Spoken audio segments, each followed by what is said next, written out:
To discuss how to fight hate speech, please welcome Susan Christian, Chair of the San Francisco Human Rights Commission, Brennan Gilmore, the plaintiff in the defamation case against Alex Jones and Infowars, Brittan the former director of the ADL Center for Technology and Society. Here to lead the conversation, please welcome Atlantic staff writer Alexis Madrigal. Hello. So this segment kind of going to work like a radio segment almost. We've got 3 stories of people who have dealt with sort of the difficult questions around hate speech and who've personally been involved in some of these situations. So the way that we're going to do this, we're going to tell these 3 stories, and then we're going to talk about sort of what our panelists learned from their engagement with these issues.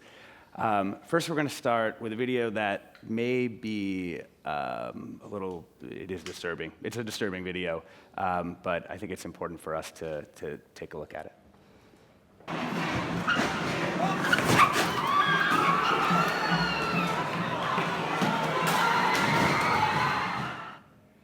You probably recognize this is from Charlottesville, and the person who took that video, Brennan Gilmore, is sitting with us.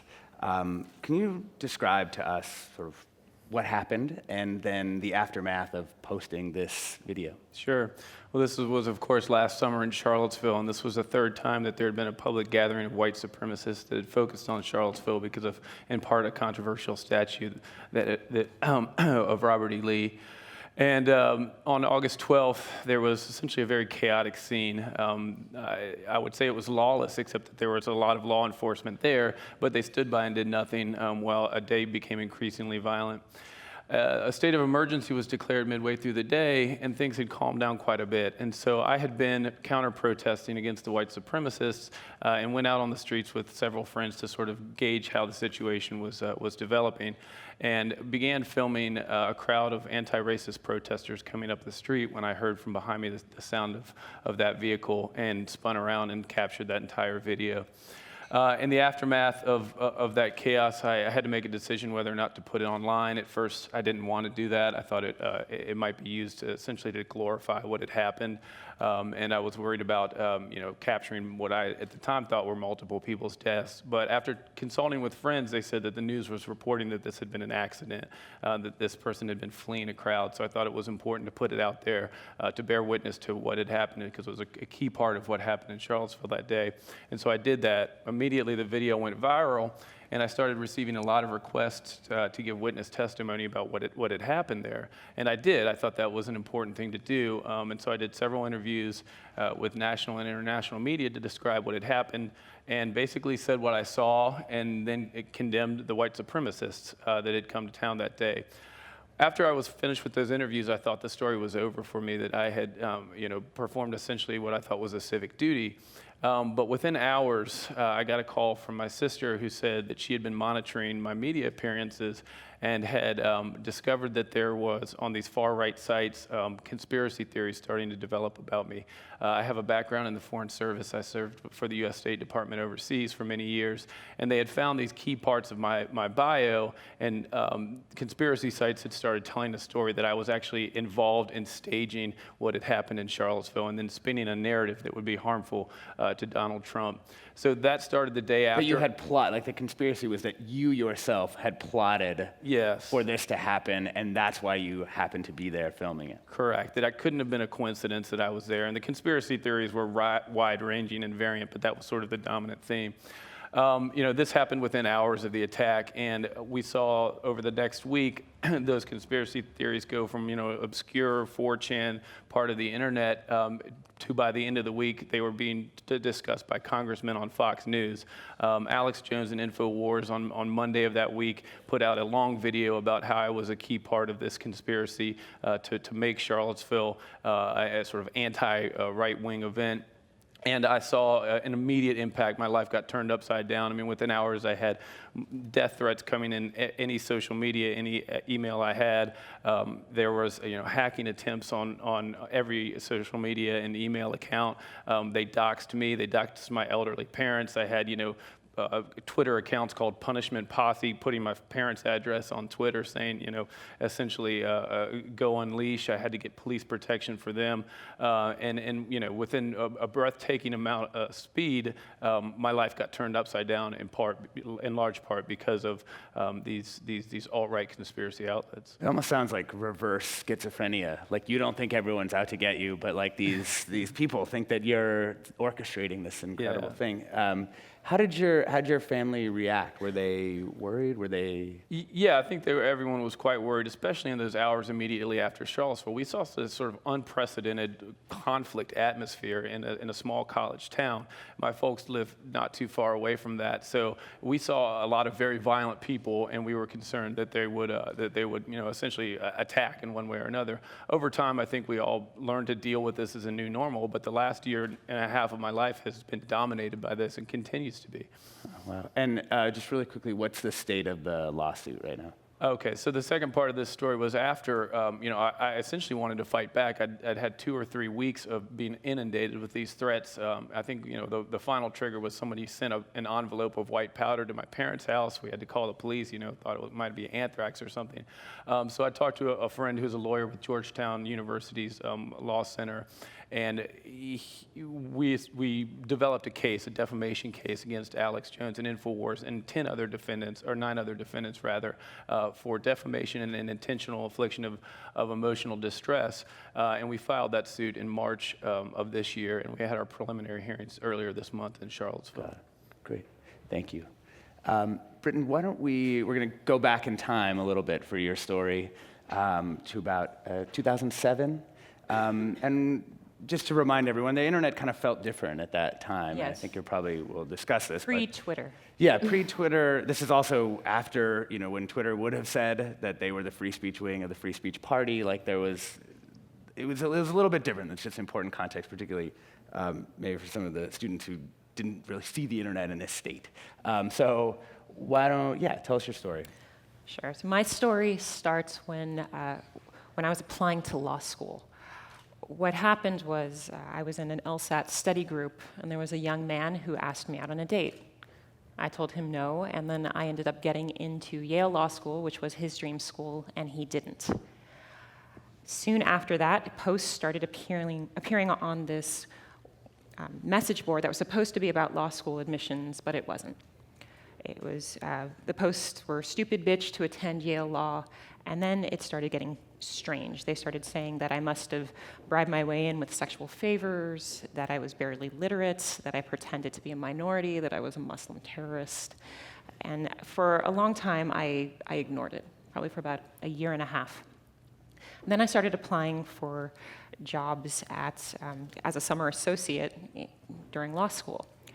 And all of these law firms had a very strange response. They'd say, you have great grades, you have great energy, we'd love to hire you, but your search history, we can't bring you on because we don't want to be associated with things like that.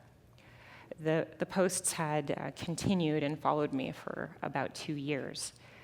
They also got worse, where the people who ran the website, motivated by profit, I think, started a Girls of the Top 10 Law Schools contest. I'm sorry, top 14 law schools.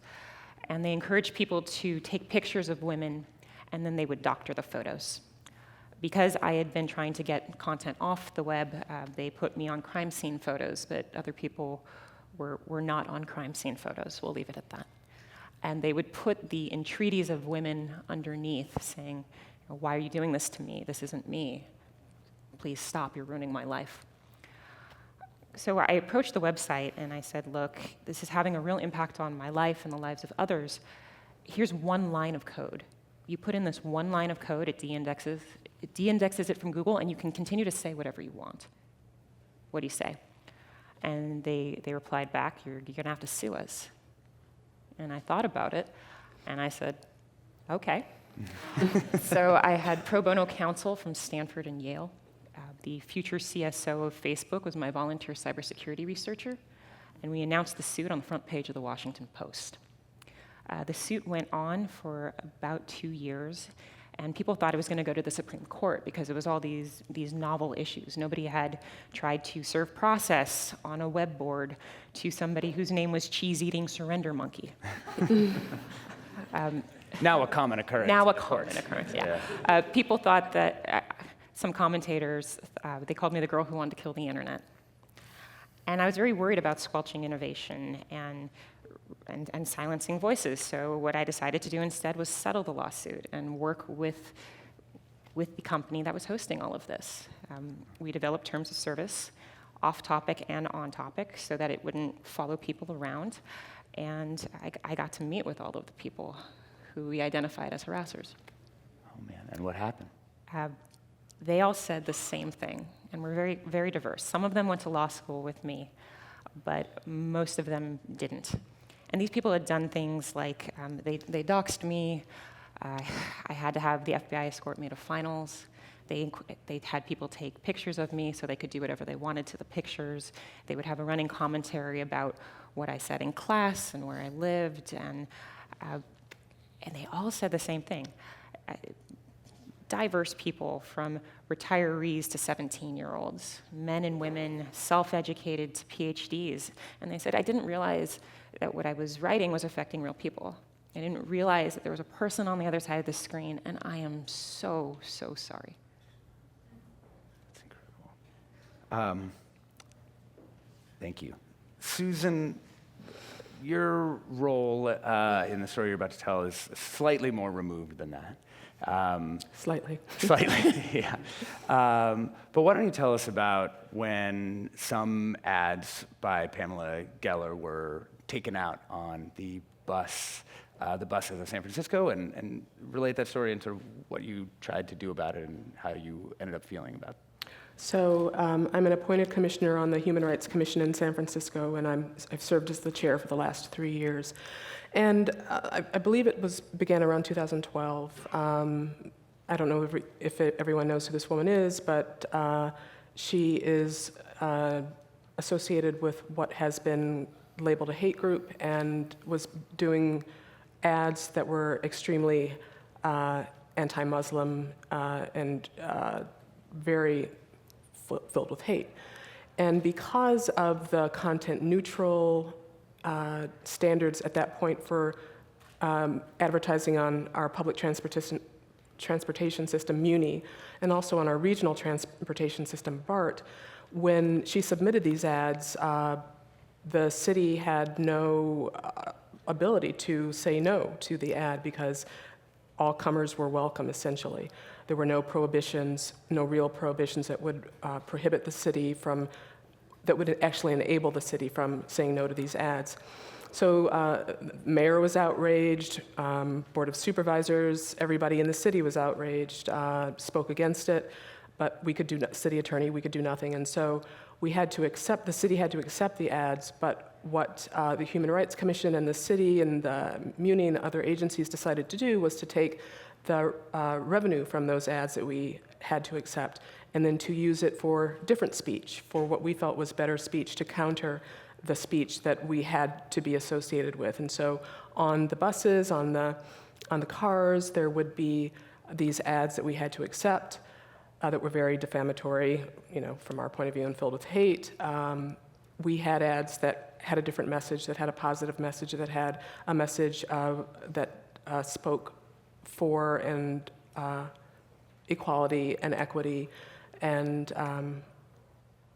a more universal community in San Francisco. So we used the money to create better, more speech. And then there was another situation here in San Francisco, which some people may remember, when an alt-right group came to town. And why don't you tell us how that went? And before I move on to that, I will say that about a year ago, MUNI changed its policy, and we don't accept any ads at all, and so therefore this is no longer a problem. No political ads, nothing that, no ads like that. So that's what we did. We just got rid of it all. So about not too long after Charlottesville, there was an organization that I feel no need to name that wanted to come to San Francisco and have a rally. And unfortunately, they wanted to rally on one of in our city at all, but at one of our most beautiful and beloved sites, Marina Green. And that is federal property. It's not state property, not city property. And so we, as a city, had no ability to prevent them from coming onto federal property. And sadly, the federal government didn't prevent them. It gave them a permit. So contrary to what law enforcement in Charlottesville did, our police department and sheriff's department, along with the mayor and the president of the board of supervisors, who is now our mayor, Mayor Breed, and all of the board came together to make sure that havoc would not be wrought on our streets. The police department put up barriers on Marina Green, the part of that which was city property, and so the people that were going to come there to do their rally would be enclosed.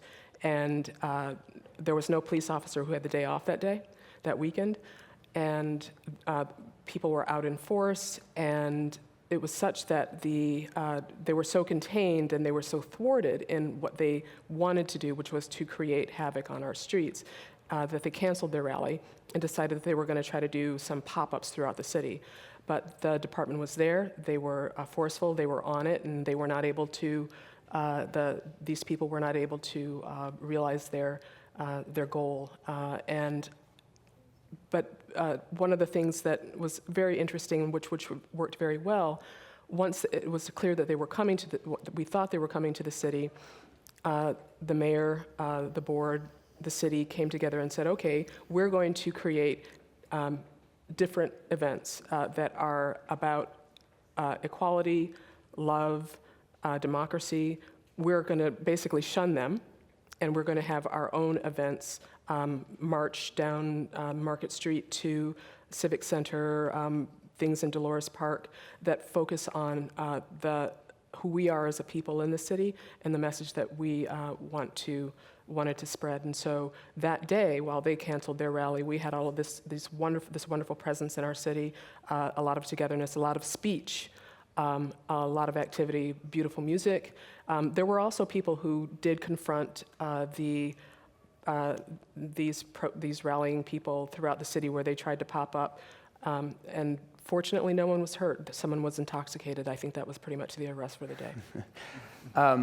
We don't have too much time, but I wanted to know if any of you had a thought about whether your personal involvement in these hate speech incidents has changed the way you feel about free speech and some forms of suppression or not.